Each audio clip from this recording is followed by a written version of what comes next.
Hello everybody, welcome back to the channel. This is Senior Scuba. So today I'm going to talk about the Halcyon Symbios handset and the Halcyon Symbios HUD. We're going to go over some of the features on both of the computers and why I currently use them as my primary computers on all my CCRs at the moment. So I've been diving the Halcyon Symbios handsets now for almost 150 hours, maybe a little bit more than that, and I absolutely love them. I've used them everywhere from recreational dives on a reef all the way down to 130, 140 meter dives, very deep, past a 400-foot range. So they've been working amazing for me. I love the way they show all the information, and I really enjoy how the system actually works and integrates. So the computer itself, obviously, like I said, it has two systems, right? The system Symbios handset and the Symbios HUD. So the HUD itself gets clipped on to your framed mask or frameless mask if you purchase the Halcyon mask, or you can get their mount for a frameless mask. Sits right here. Way better than the Shearwater Nerd. I absolutely hate the Nerd. It's something that I despise using. It takes up an enormous amount of real estate, constantly moves, even if you use some of these expensive mounts. I just don't like it. I purchased one and I actually sold it for probably less than half of what I paid for it brand new. I dove it about 4 or 5 times and I just literally hated it. So this weighs nothing, absolutely in the water. It does not obstruct any field of view on your camera, on your mask. It sits literally right here and you can see everything. You don't even feel that it's there. It's one of the best things, honestly, that I've been using so far. Sometimes on recreational dives, I dive just with this. That's something awesome. The algorithm that it's using, it's the ZHL16C algorithm, the standard Buhlmann. It supports 5 gases. It supports 5 OC gases and then 5 closed circuit gases. I'm going to predominantly speak about the closed circuit rebreather mode on the camera because obviously that's kind of what I dive mostly. I very rarely dive open circuit now, but the computer itself can do several different types of diving. It can do open circuit diving. It can do side mount diving. It can do multi-gas open circuit diving, closed circuit fixed point, and then closed circuit, the monitoring 3 O2 sensors. So it'll give you variable PO2 monitoring at that point, which is all wireless, right? Some of the add-ons to the computers that you can get are the Halcyon tank pods, which will give you pressure and will give you actual trim. So it'll show if you're out of trim or in trim in the water for you people who are diving DIR or GUE or ISE. Works amazing. Once you set it up, it works great. It'll tattletale on you, tell you, hey, you're out of trim. So that's something that's really cool. The amazing part of this that right now that is, I think, is leading the market, it's the wireless PO2 monitoring. That is done by either a CCR pod using an AK4 cable or a CCR pod using a Fisher connector, or you can be, in the upcoming future, you can use the eCCR pod module, or if you're using or purchasing the Halcyon Symbios rebreather itself, it'll automatically hook up to that. So there's a lot of different ways you can use this. Some of them are on CCRs that are made by Halcyon, and then the other ones are using the CCR pods, CCR wireless pods that we're using, and you can purchase those at the moment at a couple of different places, either Scubatron, if you're using them on the GBM, or you can purchase some of these.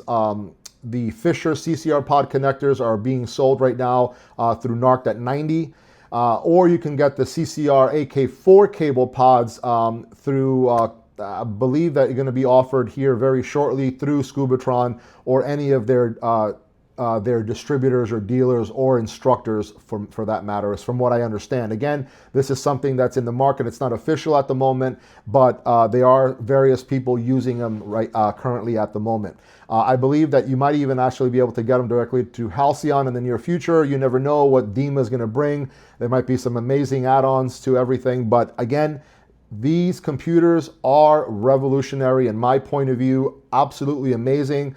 I have obviously Shearwater computers, and I also using Garmin.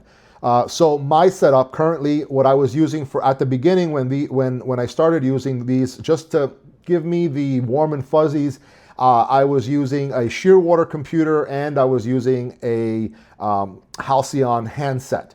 And just to double check, make sure that the decompression schedules are matching and to make sure everything is working right, that's kind of what I was using. Very quickly, I began to trust this very much because they work amazing and the features on this completely, in my opinion, blow away Shearwater by far. Some of the features I will go over in a little while when I actually give you some visuals of the actual handset. And then we'll go over to some video and show you some of that stuff that's going on as well. I got some video from some of the dives that I did and so forth. Like I said, the other stuff that directly from Halcyon, it's got a depth rating of 120 meters. I can tell you that I dove it deeper than 120 meters or 400 plus feet. I will be diving it deeper in January and February and March. I'm going to be going to Roatan to do some very deep diving, and in March I'm going to Egypt and I'm going to be doing very deep diving over there. We're going to be doing excess of 150 to 160 meter range, and going to be using this. Now, again, it has not been tested to that range. I don't suggest people doing this. I can tell you, the actual handset itself, I don't believe that it should have any issue whatsoever handling the pressure of 150, 160 meters. I think from what I understand, speaking to some of the developers of the actual software and the wireless software and hardware on this, they might think that the depth might make a problem with the transmission at those type of depths. Again, we'll know. I'm going to be diving at that depth, so we'll see what happens there, and I'll report back at that point. It also uses Bluetooth connectivity. One of the amazing things of this computer is that it connects Bluetooth wirelessly to your Android or Apple device. Halcyon's got an amazing application that you can download off the App Store, or I believe it's also on Google. I'm not a Google person, but I think it's on the Google Store as well. And it completely integrates to this. And when I mean completely integrates, it means that you can program the whole computer, your whole dive plan. You can make gas plans, you can make dive plans, you can change every setting that you want on your iPhone and literally push it to the both computers, and they will upload instantly. So for example, the way I have it set up, I have a recreational, I call it a 2135 mode, and on that mode, all my gradient factors and gases that I normally use if I'm diving wrecks that are used 2135 to like about 150 feet or so, I just push it and it automatically loads my deco gases, it automatically loads my trimix, and it also changes my gradient factors that I dive for that kind of dive. Also, if I want to do freshwater, saltwater, every type of parameter you can do on the application, which is absolutely amazing. Also in the app, they're starting to build kind of something like just like a forum or interaction with other Symbias users. So if you can upload your dive after you do it, and then people comment on it, they talk about it, they give tips and tricks, and these things are filled with amazing information. So there's a lot of things there that works really well. The other thing that's incredible is the 30-hour battery on this, and I mean 30 dive hours. I've dove this for days. I was in Roatan, Honduras on a Dive Talk meetup, and I dove this computer and this hood on a single charge for almost the whole week. I charged it only once, and I dove it the whole week without recharging again. The battery consumption is incredible, and I actually keep the screens at an 8 setting. The screen set brightness goes from 0 to 9. I keep it at an 8 because I like them fairly bright, and it lasts for a very long time. And it's got the compasses on here on the handset are really good. I really like the compass on the handset, but what for me is incredible is the compass on the HUD. It uses a 3-axis digital compass, so when it sits here and if I move around, the compass moves. So it doesn't matter, as long as wherever I point my head, that's the heading it gives me. It's almost like having a heads-up display, and being a pilot, this is incredible. It literally is a full heads-up display of everything I need. Now, it's very good when I'm doing hot drops and I'm descending down onto a wreck. There's no guessing. I don't have to keep on, looking like this and doing this kind of stuff. Literally, I'm just, in trim, descending down to depth, and all I have to do is point my head to where the captain told me I need to navigate to, and that's where I'm going. Absolutely amazing. That's one of the features that I absolutely love about the HUD. It's the compass. It sits right on top of the HUD display, and I'll show you that a little bit later. It has a 1,000-hour log as well, so it holds 1,000 hours of dive logs on here, which is obviously an enormous amount, and you can download them onto the application. My setup, the way I dive this is I use both of these as my primary CCR computers, and then I dive a Garmin MK3 as my backup open circuit computer. So that's kind of my setup, the way I dive. Some people are diving 2 of the handsets and a HUD. The one handset they'll keep on a fixed set point, and these will be on a variable set point, monitoring the PO2 gauges. Also, you can use a different thing. So on the GBM CCR, for example, the CCR itself actually supports 2 AK4 cables. So I have full redundancy on the monitoring of the oxygen sensors. So on one, I connect 1 CCR pod, and on the other, I connect 2 CCR pods, and I have 1 pod paired to this and 1 pod paired to that. So in the event that 1 pod fails, I can still see what my PO2 is on this. Or, for example, I'm also diving this on the Dive Talk Go, and I'm using 1 CCR pod, and I have paired it to both of these, so it's reading the CCR pod itself. So if this computer fails, I have a full 100% functioning computer here, or if this for some reason fails, I have a full CCR working computer here. On that setup, the only weakest link is the CCR pod, but again, of 150 plus hours that I've done this, I've had 0 problems with my CCR pod, no interruptions, nothing. Now, another thing that I am using is I'm using on my dual CCR setup, I am using this system with on my Revo. So I've modified my Revo. I have a Shearwater 5-pin controller, and I've modified the Revo connections and wiring to be able to hook a wireless CCR pod on there. And there I monitor an additional 2 sensors to tell me in the event of something happens, because on my Revo, I did a very large modification that I'm able to isolate a solenoid, and then I have a needle valve that I could actually operate the Revo on a needle valve. So literally of my electronic CCR portion, which is a 5-pin Shearwater breaks, I have a complete redundant system on my Revo that I can operate on needle valve, and it works, and they work off of here. So I have my Revo paired on my HUD, I have my chest mounted rebreather paired on my handset, and then I have a backup, a main eCCR computer, which is a Shearwater 5-pin controller, and at the end, I have my OC backup computer, which is my Garmin MK3. Some people might say it's an overkill. It really is not when you are relying 100% on your dual CCR system, and that's how it works. So they monitor themselves, and hopefully in the future, and I have my fingers crossed, we're trying to get a dual CCR mode to be put on here. That will make it the only dual CCR computer available on the market. I know that DiveSoft Liberty has a dual CCR mode, but that is specifically used on the DiveSoft CCRs. This is universal, can be used on any CCR that uses AK4 cables. So hopefully we can get that going, and then they can talk within each other, and decompression schedules can match. It's going to be amazing. Again, that's the reason at the moment, these are my main computers that I use for all my CCR diving. Not having wires in the way is incredible. When I'm carrying my stage tanks, when I'm I have a scooter, stage tanks, I'm going through restrictions, I have no wires. These sit right on my wrist here with these bungees, and that's it. Nothing else. One thing I would like to have is maybe if they can put like a, like a strap or a wristband would be better to keep it there. But the bungees work really well. If you see there, I actually made one of these adjustable bungees, so when I'm diving dry suit, I can make it smaller or bigger, or if I'm diving a skin suit or a 2mm wetsuit, I can make it smaller. So that works really well for me. And of course, this goes onto my mask. No brainer, works incredible.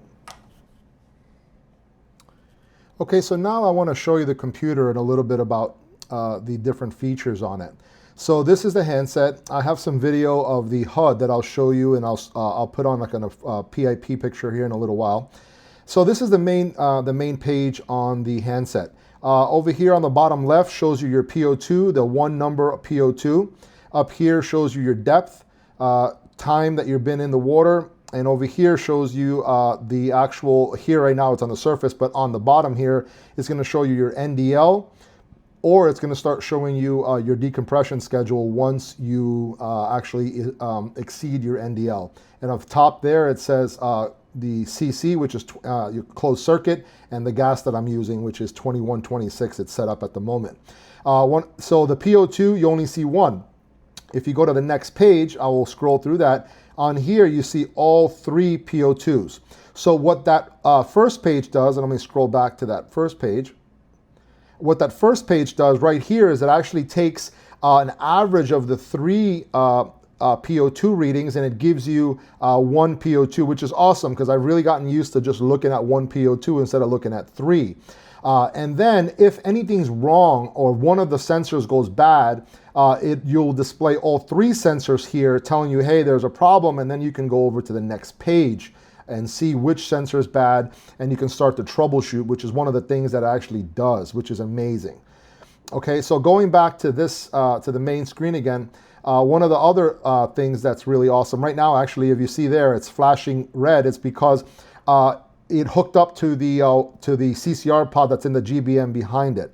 Normally, the CCR pod will wake up once you have a change in PO2, and the CCR pod woke up, right? So it says 0.19. That's the partial pressure of the gas that's inside of the unit at the moment. So if I hold, there's two buttons on the side here. If you see one, top and bottom. If you hold the bottom button, it's going to vibrate and it's going to go to BO. So that's bailout. So it's very easy to bail out to this in case you have to bail out and go to open circuit.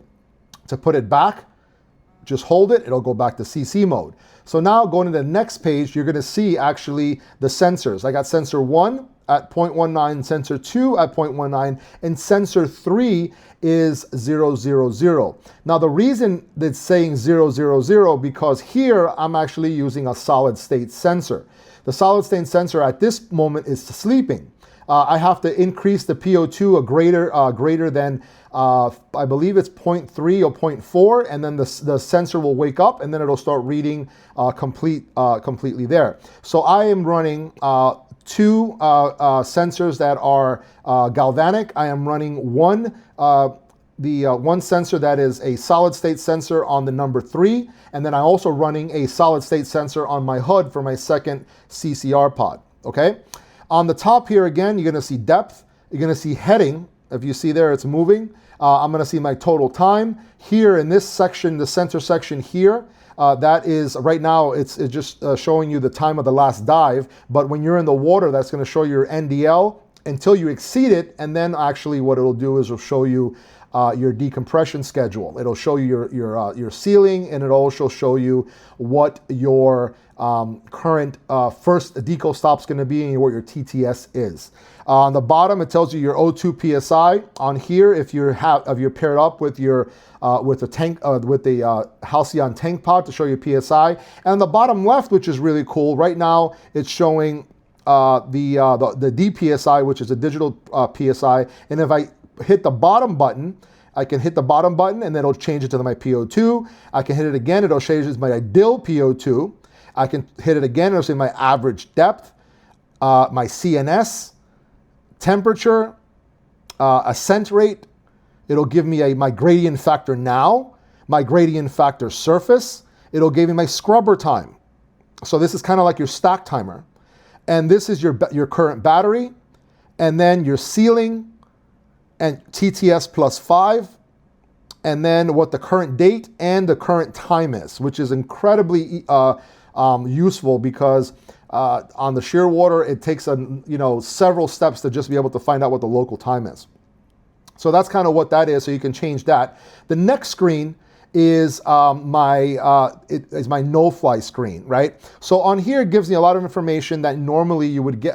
This changes actually when you're in the water, but right now it's telling me my no-fly, how long it's going to take me if I actually going to be flying, my average depth, temperature, my gradient factor. Here, my CCR pod. I was going to change the battery on this, but I wanted you guys to see this. Here, the CCR pod battery life. It's showing one bar. I can actually dive this because I've dove this before to this low. You can dive this at least another probably half dozen to a dozen times before you actually have to change it and it starts blinking.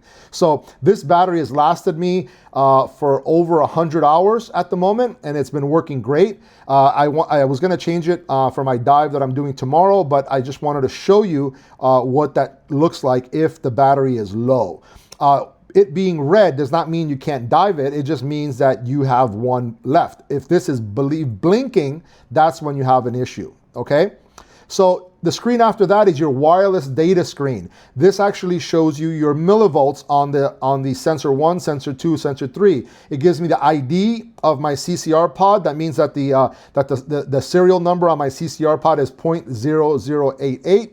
And if you wait, it'll cycle to the next page and it'll show you what the battery is on the CCR pod, which is awesome.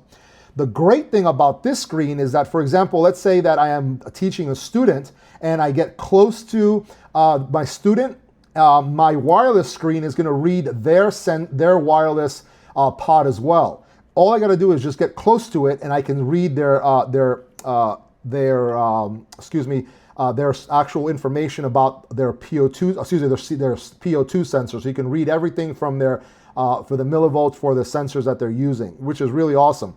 There's also a buddy screen, which is the next screen I have off, and that buddy screen actually shows a lot of information if you're paired up with the buddy, right? So we're gonna go to there. Hold on, I'm gonna go back out of here.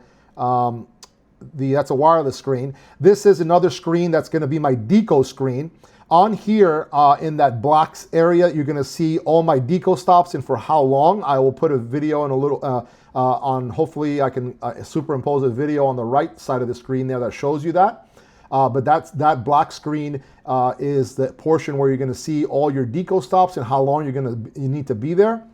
The next screen, sorry, it keeps going into the menu because I hold it too long. The next screen is your compartment screen. So on here, if you were diving, it'll show you either red or green. These are all your 16 compartments for decompression, and it shows you your gradient factor there at the bottom.